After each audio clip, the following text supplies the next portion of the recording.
नमस्कार पॅरेंट्स. आजचा टॉपिक आहे झोपेच्या सवयी कशा लावायच्या. बरेच पॅरेंट्स म्हणतात, अहो डॉक्टर, माझं बाळ फार थोड्या वेळात झोपतं, रात्री मध्ये मध्ये इतकं उठतं पण झोपतच नाही, आणि आई बाबांच्या झोपेचे 12 वाजतात. पण खरं सांगू का, झोप येणं हा स्वाभाविक प्रोसेस आहे. फक्त थोडं मार्गदर्शन हे रोजचं रुटीन लागतो. आपण काय करायला पाहिजे तर रात्री झोपण्यापूर्वी एक शांत वेळ ठरवा.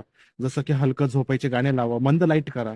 बाळ झोपण्या अगोदर फार खेळू देऊ नका, नाहीतर तो ओव्हर ऍक्टिव्ह होतो. रोज ठरलेल्या वेळेत झोपायला घ्या.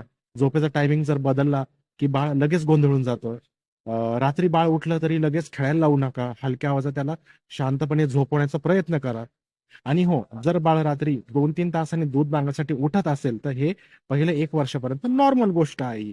सो ह्याच्यामध्ये काही वाद नाही आहे. आणि झोप ही बाळाच्या मेंदूच्या विकासासाठी तितकीच महत्वाची आहे की जितकं की दूध महत्वाचं आहे.